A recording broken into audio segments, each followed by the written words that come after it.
Henry, Scott Wasserman. how are you? I'm great. How are you? It's great to see you. It's good to see you. Happy New Year, Same to you. 2026. 2026. You know what one of my big pet peeves is? Tell me.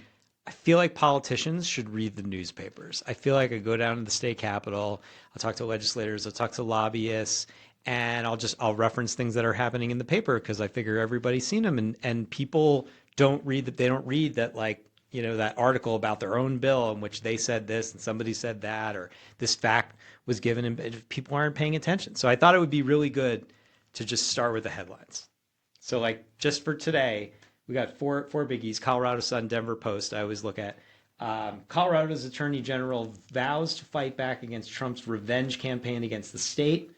House declines override on Trump veto. Everybody knows about that. Colorado getting $1 billion to transform rural healthcare, but hospitals aren't thrilled with the state's plan, right? I mean, and this is just such a clear example of how, like, Donald Trump is going after the urban and blue parts of the state and then rewarding the rural parts of the state. And it's all just playing out, like, right here as we speak. Hey, man, slow down just 1 second.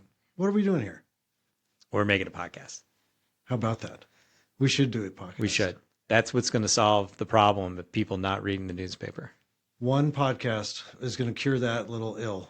Yeah. I think so. So we should probably talk a little bit about how you and I became friends. Maybe it's just to start things off. I'd love to revisit that. That's a happy time in my life. So, because it makes me feel old, because now we've known each other for a while. You and I got to know each other around like 2013. What were you doing in 2013? Well, in 2013, I was the budget director for John Hickenlooper. The office was called the Office of State Planning and Budgeting. But I think we knew each other a little bit before then, but we were really thrown into as work colleagues in that year. Yeah. Well, when I first met you, I was working for SEIU, the Service Employees International Union, and you were the budget director for, like, Bill Owens. Yeah, at the end of his administration. Yeah, for about 2.5 years. And then you lobbied for, like, the business community. I was a consultant. I didn't do registered lobbying stuff, but I did consultative stuff. And I had a little company for that. Between Governor Owens and Governor Hickenlooper, yeah. Right. And then when we really got to know each other, though, I was the president of Colorado Wins, which was the state employee labor union. Yes. And we had to deal with a lot of different, because when you're representing this, state employee labor union, not only are you negotiating on behalf of state employees and looking out for their best interests, but you're actually trying to make government work. Yeah. And so you and I bonded a lot over how should government work. And, what are the solutions to make government both efficient and effective? And you remember the 3 E's? The 3 E's. Yeah, good government was a big foundational part of Governor Hickenlooper's administration. And I think the team assembled from all over the state and across political ideologies, this good government thing was a galvanizing topic, and we were into it. Right. Yeah. Right. What did the 3 E's stand for? Efficient, effective, and elegant. Yes. Yeah. Right. And that was and John Hickenlooper was this sort of moderate, business friendly, wanted to modernize and make government more efficient kind of governor. And, and then after the state employee union, I went to go work in the administration. That's really when we got to know each other. Yeah. And, like, you and I were kind of tokens, right? Because you were. Yeah, I was part of, I mean this joke with all respect. I was part of the diversity in the cabinet because I was a Republican and I had served a Republican administration prior to that. Right. And I was a former labor union leader. Yeah. And I was pretty much a socialist. And so it was like, it's like a joke. Right. Henry and Scott walk into a conference room. But we got along pretty well. Right. A lot of mutual respect. And then I think we found a lot of common ground on the good government thing. Yep. And I think both our political parties changed during our tenures. So I unaffiliated many years ago. And the Republican Party that I was a part of, I was even a co-precinct leader at one time, just kind of doesn't really exist anymore. Yeah. Yeah. And so it's like, I guess it'd be really interesting. And I think that's something we should do throughout the podcast, which is sort of talk about where we've come politically. Yeah. Like what was that time period, right? I came on board and I remember so distinctly coming in. I got hired to be the chief of staff to Lieutenant Governor Joe Garcia, who's amazing. And Good I man. I left the state employee union, went to go work there, and literally right off the bat, the first thing that happened was there was a primary, because in the previous legislative session, there were gun bills, right, and we had passed some laws against firearms, and John Morse, and who was the state senator? Angela Hiron? No? Yeah, Heron, right? They both lost their seats. I remember driving up from Pueblo that night in the rain, and then the rain didn't stop. Yeah. 2013 was an interesting year for the administration because a lot of the initiatives that had been put in place for either economic recovery and good government were on their way. But spring of that year, one of our colleagues was brutally murdered, Tom Clements, a guy I got to know decently well. I got to know him really well. I negotiated and, on the other side of the table with him. and rest in peace. But what an earth-shattering thing to have someone so close to you murdered. And so later that year, biblical floods, Right. An unprecedented storm parked over Colorado, and all of a sudden you start to see, how does government activate, and what does it take to get it activated? Right. And I remember I woke up that morning and it was raining, and it was like, oh, Stacy, my wife, put on the news, and it was like, oh, there's massive flooding. And I remember thinking to myself, like, oh, well, that's somebody else's problem. And no, that was my problem. Roxanne called me. She was like, get your ass out of bed, in the car with Joe Garcia. We drove out that day. State Patrol drove us along 93. Then all the flooding was happening, and we went, and they were at the Boulder County Airport, getting ready for everything. And that was my introduction to the Hickenlooper administration. So, Yeah. And to your point, it's like God, man plans and God laughs, right? Because Hickenlooper had all these plans for the economy and recovering from the recession, and then circumstance takes over. Big circumstance, and then how do you do that recovery? And there were federal response funds related to that. We had to have a recovery office. Wait, hold on. You mean like the federal government was our partner? We would talk about the federal partnership with the state to implement different programs. Wow. So so if we wanted to compare today to the time that you and I got to know each other and work together, a lot has changed. Aspects of this partnership are just not the same. That's a very diplomatic way to put it. But big chunks still are. But there are things that we have not experienced before, at least in my memory in public finance, which goes back to around the early 1990s. Right. Yeah. Well, I think one of the things we want to talk about in this podcast is like governing. Yes. Right. And I would argue that there's really nothing new under the sun. Right. Like when I talk to my friends who are working in the Polis administration, the rhythms and the patterns are no different than the kinds of things that you and I dealt with. At some point, we'll have to talk about when the Obama administration called and wanted an asking price for the sale of CSB2, but we won't talk about that now. But like the same patterns and rhythms and things go on. The big difference, though, is that the disasters are not natural; they're man-made. We have some stuff of our own making by formula or by structure or by decision making right now playing out at the state level. And it's going to take more than one budget cycle, I think, to clear it out. Talk a little bit about, so you're the former budget director. Talk about the kind of hits that our state is taking, as everybody watches this Trump stuff, play out in the headlines. Like we just saw, for instance, like childcare, TANF dollars were frozen. Then there was a court order to like temporarily let those funds move. But now all of a sudden, $321 million in Colorado is like imperiled. Yeah. What does that mean to you? Wherever you are, $300 million is a lot of money. And I think it's in the context of where we are over 5 years or so. The Colorado economy now has a couple of years in a row, it looks like now, maybe almost just flat employment. The general fund is down from its peak a couple of years ago, which is, but the economy is not in recession, but the general fund has a little less money, but the budget's been growing. So we have some one-time money expiring. The budget for the year that we're in right now, 25 to 26, when they adopted it, was balanced. It wasn't perfect, but it was balanced. And then HR1 or One Big Beautiful Bill passed, and the state estimated $800 to $1 billion of shortfall because of that. They come in, make some patches, and they're still trying to work on that. And then now the next budget still has. We're cutting $1 billion. This is the second time in 2 years that the legislature is cutting $1 billion from the state budget. Either reprioritizations or drops. Yeah. Yep. And so like we'll get into this kind of stuff in the podcast. We're going to talk a lot more about Absolutely. the state budget. Yep. But I think today, just to kick things off as we think about the new year, you can't help but like pull back a little bit, Yep. and look at.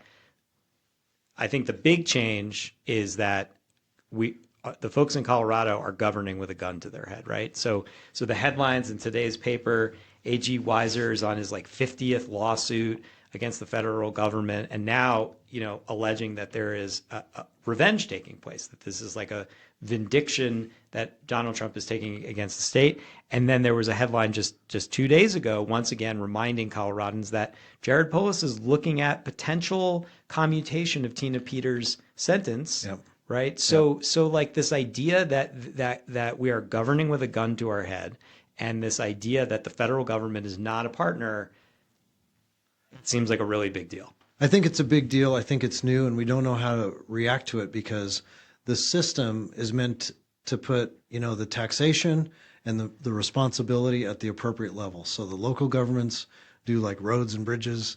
The state government does school funding, for example. Federal government does the Army and big moving parts on social service programs.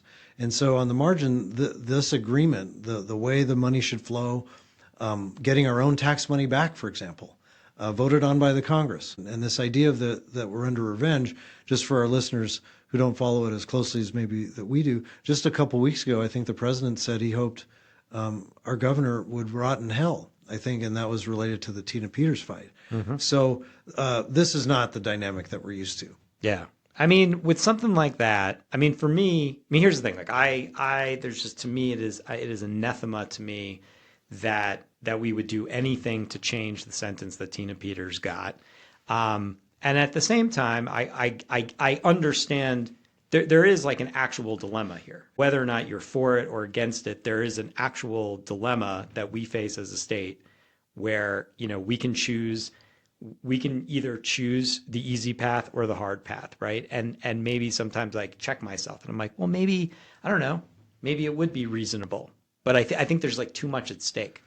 Well, where's the scorecard for violating election law and potentially subverting the democracy and hurting people in need with federal funds that they might need? Right. That support. Well, so there's an argument if you're like advising a governor is like this not.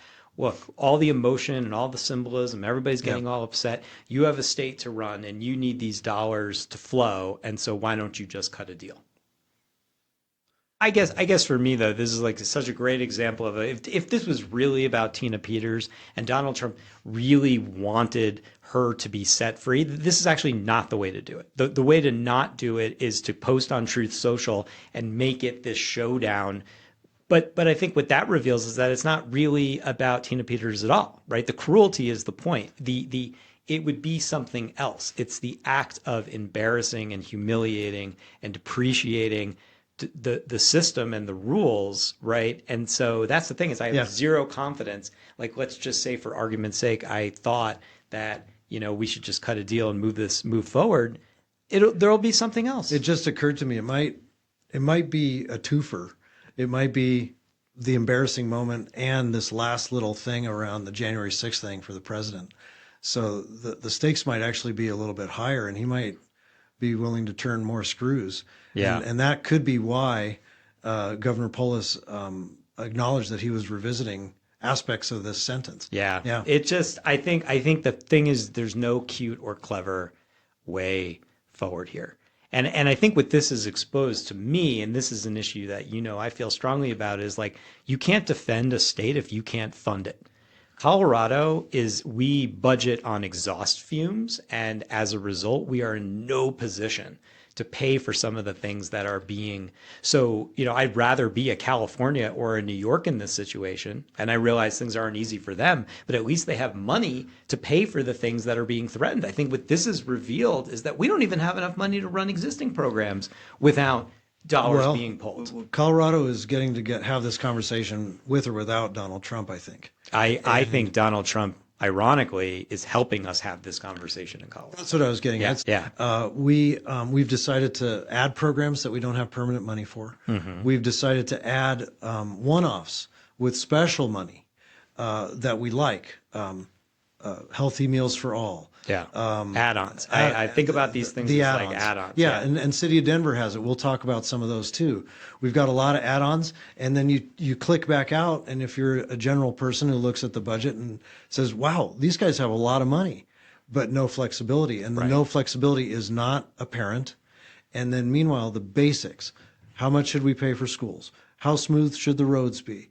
What's our public health funding? How much should tuition be? You go down the laundry list, just the basics of what you want from the state responsible programs, and we are constrained from having a full conversation because of our rules.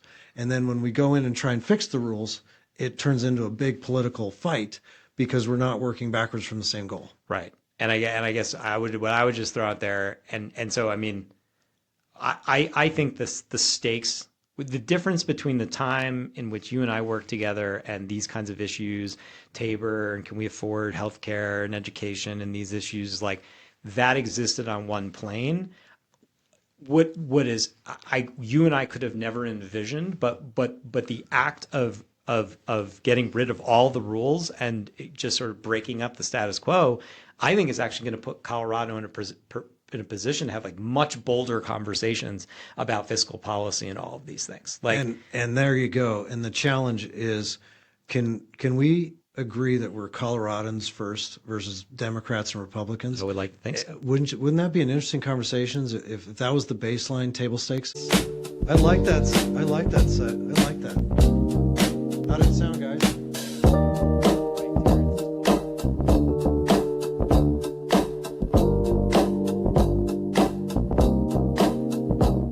Okay, so I think on this podcast, we're going to have guests. I'm excited about that. I'm really excited. And I'm excited for our first guest.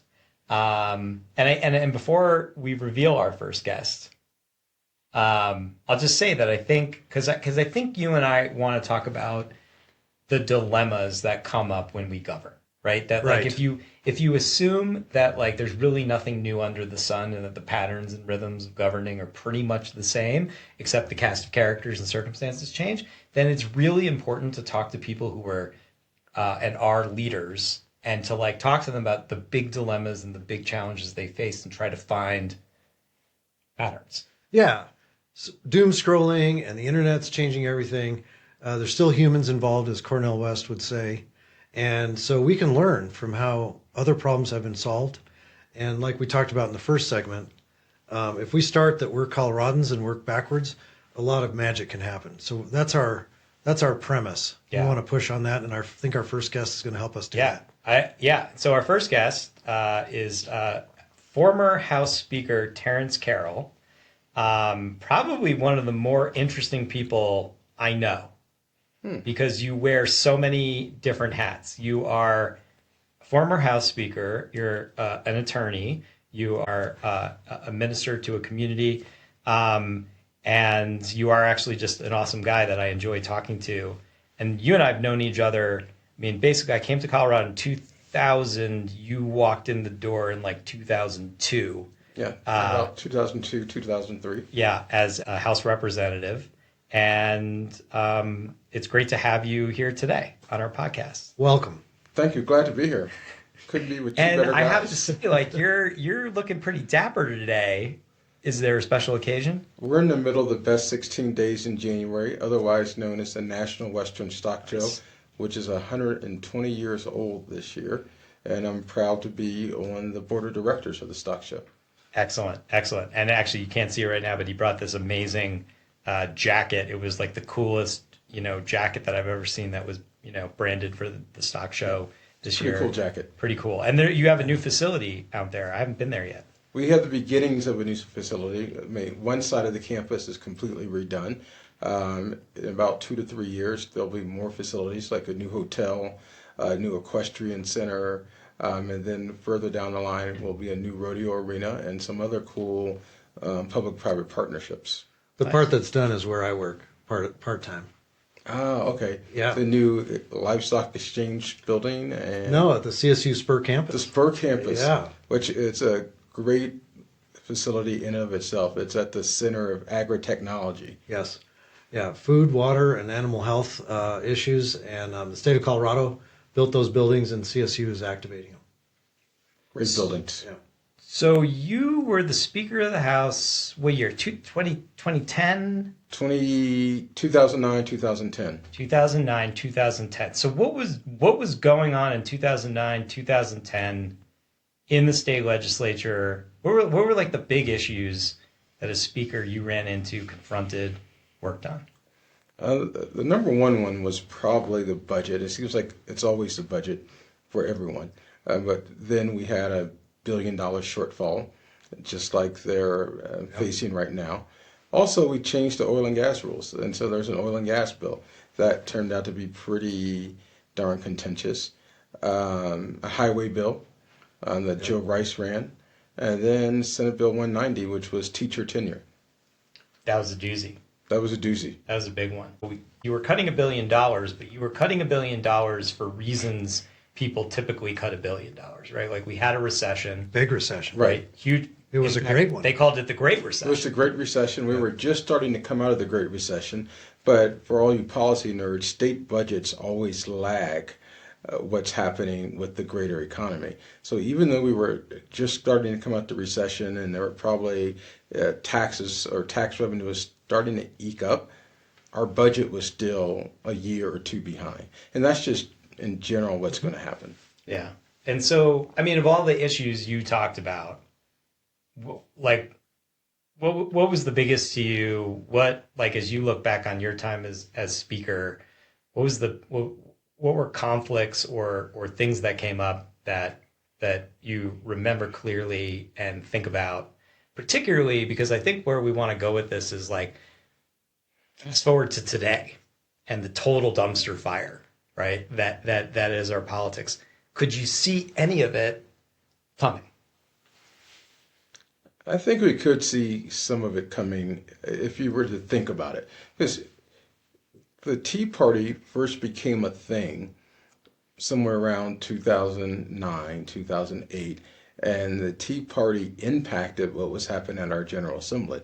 We had members who openly affiliated with the Tea Party. We had a Tea Party rally on the steps of the Capitol, I think my first year as a Speaker.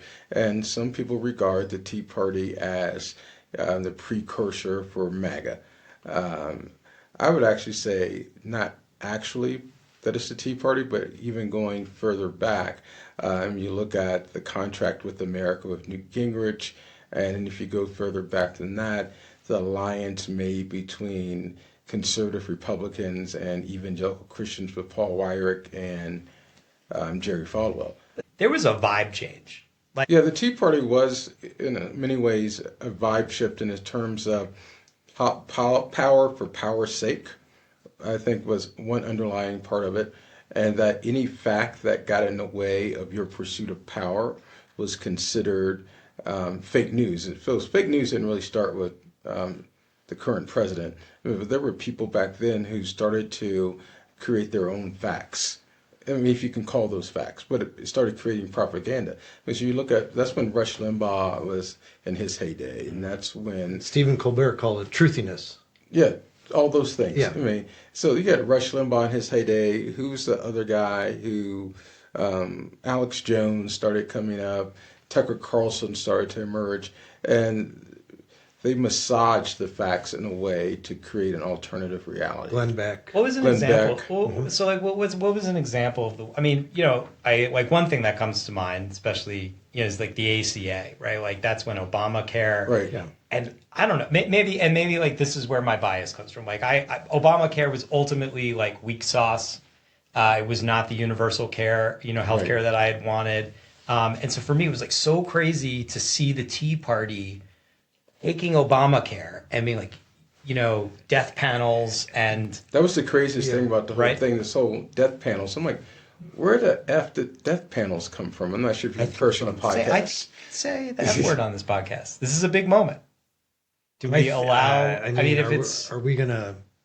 there might be Our kids. listeners have heard There that might word. be kids listening. Go ahead. Well, I'll just stick Say with it. the F word. Okay. okay. Yeah, I'll do the F word. But to add to the where did these things come from?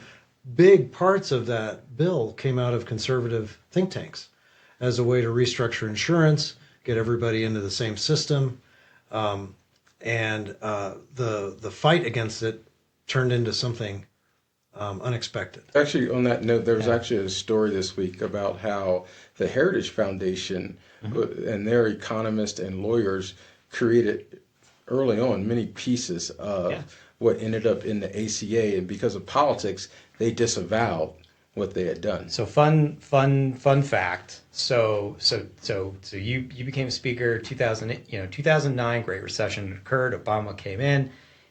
Immediately preceding that in 2008 was the 208 Commission in Colorado, right? And so when everything changed, Let's tell people what that was. So the 208 Commission was this healthcare commission. It was actually well funded, right? They had hired healthcare modelers and think tanks and then we chose like 10 different plans, and those plans were analyzed. I was reading the report the other day because we're in such a reset on healthcare right now, right? And so I was reading the report to be like, what was it like back then?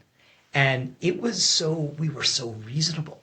We were going to analyze the plans. And I remember like the head of Home Depot came out and said like, we need universal healthcare one way or the other. And it was like, so just at the point that we were on the verge of like the most reasonable, informed conversation about policy, it like tragically gets hijacked. And suddenly we're talking about death panels and you're stealing my America, right? In the wake upon of the Great fundamental Recession. liberties and government overreach. Government mandating you buy something, and that's the big chunk that got pulled out because it was deemed unconstitutional. Right. Correct. What were like other things? We were still dealing with the aftermath of the great immigration debates of That's 2006, which I feel like have never gone away, because we had a special session in 2006 to deal with immigration here in the state. And I still believe it was at the time, maybe I was more pragmatic, maybe not. Maybe I was just like, I don't know what I was thinking. I should have probably opposed it in retrospect. Although I did end up voting no on almost every single bill that came out of the special session. But we somehow convinced ourselves that the only way to avoid a really bad ballot measure in immigration was to have a really bad bills of our own to come out of the special session. And as I look back on that, it's probably one of my, darker days as a member of the General Assembly, because I feel like I may have stepped on my own moral line at that point. Well, for our listeners, so I remember that special session. I do too. Pretty vividly. It was on immigration. There was this big ballot showdown, which often precipitates special sessions in these situations. But describe some of the compromises. We have to talk about like all of it, but like if you could bottle it up, like what? Right, like huge compromises were made that history, looking back on it, we look at very differently than we did then. One of the things we did, we simply restated federal law. We said that certain people, undocumented immigrants, could not receive state funding for certain things, which really was a reiteration of federal law already. And we carved out emergency health care and education. Well, you already had to provide emergency health care and education. We made it harder to get driver's licenses. We did some stuff on voting, which they couldn't vote anyway, and there was no evidence of anyone voting anyway. It was really, at the end of the day, it was probably really cruel, and it was cruel and hateful, and based on this idea of othering some folks and marginalizing and disinheriting people simply because of what language they spoke and where they came from. And we gave in to our lesser selves at that very moment. There's some fractured, I think, relationships throughout just even getting to the core agreements, because it ended up being, I think, mostly bipartisan. But for the sake of like where we're trying to go with our podcast here, talk about some of the principles people should reinvigorate for how they engage in this system. For me, and I'm going to give a shout out to something I'm working on. I'm starting a new nonprofit called Faithful Witness for Democracy, and at the very core of it are these questions that we're about to talk about. And Faithful Witness is really about how do we revive democracy by reclaiming its moral, ethical, and theological roots, with its main theological document being the Declaration of Independence. And so to run ahead to your question, the key phrase in the Declaration of Independence is that it says that we're all created in the image of God, or to borrow from Genesis 1, which I always mess it up because as a Baptist preacher, I always go to, we're all created in the image and likeness of God, which is what it says at several points in the first 3 chapters of the book of Genesis. And then when you go throughout the rest of the Pentateuch, that notion of us being image bearers becomes very important. And so one thing that we have to get back to as part of our theological roots of American civic faith is to acknowledge that we're all image bearers. And because we're all image bearers, we all have to be treated as if we all have an inherent human dignity. The Quakers have this notion called we all bear a spark of the divine. And so we have to treat each other like we all share a spark of the divine, which means that we have to change our language, change how we relate to each other, so that we acknowledge the humanity in all of us. And I don't think politics is currently situated at this very moment. I don't think we stop and think, are we treating each other with basic human dignity? Great. I mean, and that feels like precisely what's on the line these days. Like this issue. I mean, to me, what is in jeopardy is liberalism with a capital L. Like this idea of a tolerant liberal society. And I was really taken the other day. Christine Noem was giving a press conference, and on her podium, and this was right after the Minneapolis shooting, and it said, "One of ours, all of yours." And the suggestion, and it was like it tears at the heart of precisely what you're saying, because the suggestion is that it's us against you. Right. Yeah, and so it's not even just meeting each other as Coloradans, it's meeting each other as if we each have a spark of the divine. How would we treat each other if we all believe that? That's a big challenge. That's the challenge. Because we're human beings. Yes, that's right. We're fleshly people. So taking that tenet that you talked about, and in Judaism we call it B'Tselem Elohim, in the image of God, right? Like, how would you have applied that? And you say that you look back on the immigration debate of that special session and the compromises that were made more differently. What would have? How would you today have approached that then with that ethos? I'll answer it in 2 ways. Well, let's answer it. It's actually, I'm only answering it in 1 way, but from 2 perspectives. When you're in leadership, I think there's a moral component to being a leader. Even in politics, which some people think is amoral, I still think you have to lead with a moral core when you're in politics. And sometimes there are conflicting moral demands, and people don't like to think that there can be conflicting moral demands, but they can be. You can be, for instance, say that you're pro-life and also say that you're pro-choice. And what does that look like? You have to balance those demands and those needs of those conflicting moral things. Because personally, I'm a Baptist preacher. I'm always pro-life, but at the same time, when it comes to public policy, I don't think it's the role of the state to get in the middle of those type of decisions. And part of it's the Baptist in me, where we have this concept called soul freedom, where each person has to stand before their own in the presence of God and answer for their old deeds. That's where the notion of religious liberty and religious freedom comes from in the traditional Baptist sense. And so for me, I have to balance that with the fact that there's some things government shouldn't be involved in, and that's one of those most intimate things. But what does that look like? And then there's also this demand to be pragmatic at times. And what does pragmatism look like? It's not a lack of moral centering, but it's keeping your own moral center while also understanding that other people may approach the same issue and look at it from a completely different way. So having some type of empathy for them and understanding that your way of looking at the world is not going to be the same as everyone else's. So something you have to make these policy compromises. And I think almost everything can come to this. We can almost on every topic you can reach this common good notion. But then there's some things where what you perceive to be the common good inflicts harm on someone else, and that's what happened, in 2006. And if there's a compromise that harms another person, marginalizes another person or persons, or disinherits them, others them, as Edward Said would say, it's probably a bad compromise.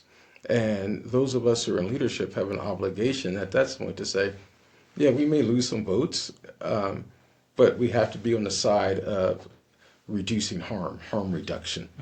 And I don't think we did that very well. We just were focused on, oh my gosh, we got to keep the majority that we just won. Because we want to have the majority again after the 2008 elections, and became blinded by that. And that's part of the problem with politics today, is we're very blinded by maintaining power as opposed to how do we really maintain and create this American democratic experiment that's pluralistic and multicultural and all the things we say we value. So, in Colorado, we have a lot of bills pass every year. A lot of them end up being bipartisan. They don't have a lot of fights. The fights that spill out into the newspaper or onto the internet are typically these nationalized issues that hit here. For the big issues we need to tackle, if it's infrastructure or education, what's missing for the right type of conversation, do you think? If anything. No, there's probably something missing. As you were saying that, most bills, we say it as a badge of honor in Colorado that, I think someone should fact check me on this. I think I've heard over 85% of the bills pass here on a bipartisan basis. Yeah, I think it's something like that. Yeah. I mean, which is quite phenomenal. But as I think about it from a different perspective, is that really a good thing? I mean, I'm not really sure anymore, because you look at the people we have in the legislature, even though we have more women than any other state in the country, we have a good number of good ethnic diversity, we have LGBTQI folks, we have people of different faiths. But when you take our legislature as a whole, it still represents a very narrow slither of who Colorado is and what Colorado is. And the folks who get elected have a certain privilege that allows them to work for, $45,000 a year. So I think what's missing are folks who aren't living from a privileged lens. I mean, consistent. We need a broader range of people who aren't living from a privileged lens. Which issues are affected most by that? Education, number one. I think criminal justice is impacted by that. How we view human services and social service. How do we deliver those things? There are members of the General Assembly who have been directly impacted by it. All those things. And for me, on education, that was always a big issue for me, because I grew up dirt poor. And for me, I love teachers. And I think we should pay our teachers more. But at the same time, when you look at the study and where our teachers come from, they come from a lot of places where they don't have a lot of people who look like me. And they never had to experience what it's like to be confined to a bad neighborhood school with no way out. And that changes how you talk about things. That changed how I looked at it. Yeah. Because I was privileged enough to get out of my local school in D.C., which was an awful school by any stretch of the imagination. Got a scholarship to go to military school for 2 years. Then when I got back, got another scholarship to go to school in Italy for a year. Not bad for a poor black kid from the inner city of Washington. It expanded my worldview. You shouldn't have to have the benefit of getting a scholarship or having parents who can pay for you to go to a private school to be able to do those things. So incrementalism has dominated a lot of the political operation of Colorado. And because it's the art of the deal, it's the compromises that you do for democracy. Blank sheet of paper. What would you change on education in Colorado? I would change how we fund education. Yeah. Our school finance program, and you both know fiscal policy much better than I do. Yeah, we want to bring it to life for the people listening any day of to the see week. what the opportunities are. So we fund our schools basically off of property taxes and fees. And you'll notice that when you get your license plate, there's actually a fee for schools, but mostly through property taxes. And as you probably are aware, property taxes are based on, not you, but the listening audience, are based on the assessment, the valuation of your property. So if you live in a community that has higher assessments, higher valuation, there's going to be more money that's available to go into your school system. So Cherry Creek versus Walden. Right? So, it's going to be a difference. What Mr. Speaker's talking about is the overrides that are available to some districts, and they can get money above the normal formula. Well, and that they just even have like a taxable base, Yeah. right? Yeah. Like if the homes in your community aren't worth a lot, then you've got to pay a higher amount of like tax, right? I feel like education. I mean, I think education is among the most raw issues we have in politics because, like, especially when we talk about like that liberal tolerant order, like the school in your home neighborhood is where you retreat to, and in education politics, like that's where the rubber really hits the road and really clash, and it's like we want to use the wealth of Aspen to help pay for the education in Northeast Denver, right? Like that, and then that gets, or Douglas County has. That's where people really have such strong opinions. So if we're going to bring this back in a future episode. The tax system is, a lot of it is based on how we pay for schools. The general fund from the state pairs up with that local property taxes that Mr. Speaker just talked about. Because we backfill to make up for districts that just don't have the base. That's right. So we're getting towards the end of our segment. What's your word of wisdom for the next year, for 2026, for our listeners, and what you'd like to see happen, and maybe connect it to your own podcast effort? Yeah, I'm going to say Micah 6. I actually messed the scripture up. Micah, do justice, love mercy, and walk humbly with the Lord your God. But even if you don't have a God, walk humbly. Do justice, love mercy, walk humbly. Or as I like to say, love the people. Love the people. Because if you start from the basis of loving the people, it changes your outlook on the world. If you deliberately say, every day, I'm going to love the people, it softens your heart towards other folks. Didn't mean to give a sermon, but it's what I do. No, I think we asked for one. I think we asked for it, and I can't improve on that. I can't improve on that either. I really appreciate you coming on and being our first guest. Thank you, and we'll have you back again. Oh, without a doubt. Sure. Yeah, if you're willing. By the way, I love you, unnamed executive producer.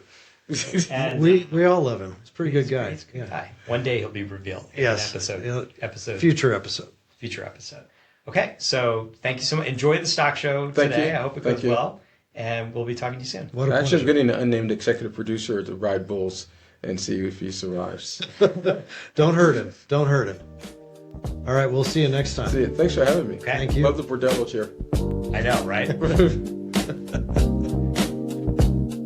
Price was right. Okay, thank you. Thanks for having me. Yeah. Now I'm gonna go have my post